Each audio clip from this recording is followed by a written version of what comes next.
स्वास्थ्य मंत्री को इस्तीफा दाबी रे 10 गोटी राजनैतिक दल एकाठी होती आउ चित्र देखाई देखिपे जो प्रकार 10 गोटी दलर नेतृवृंद मैंने यही मिलित गणधारणा सामिल होती जो एससीबी अग्निकांड जनित मृतक को न्याय एवं जोटा हत्या दायी थी समस्त अधिकारी को जो गिरफ करने दाबी अधिकारी गिरफ एवं स्वास्थ्य मंत्री का इस्तीफा दाबी प्रतिवाद कराऊँगी मिलित भाव में 10 गोटी राजनैतिक दल आज यही सामिल होती बर्तमान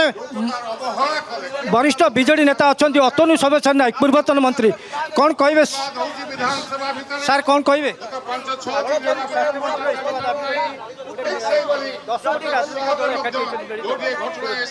शुणु आज जो ओडिशा रे घटना घटी भारत वर्ष रे एमती कोटी घटना घटी नथिला बहु मेडिकल रे अग्निकांड घटी एवं प्रथम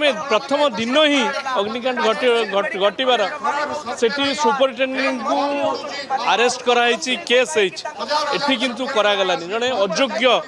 एलिजिबिलिटी नथिबा लोक को सुपरिटेडेंट गोटे एडिशनल सुपरिटेडेंट कंट्राक्चुअल तेणु यही जानतु कौन नीति अच्छे हेल्थ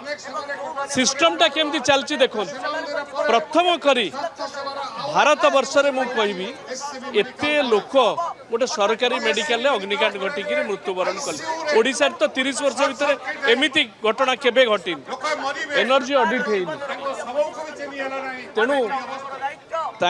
वर्तमान सरकार रोगी शव उपर खेल खेलुं बर्दास्त करने उचित नुहे जहाँ पूर्वतन मंत्री अतुल सर्वेश्वर प्रतिक्रिया रखते केवल ये 10 गोटी राजनीतिक दल कांग्रेस दल सहित सीपीआई सीपीएम एवं समाजवादी पार्टी सामिल होती आंदोलन बहुत बहुत धन्यवाद ज्योति समस्त सूचना।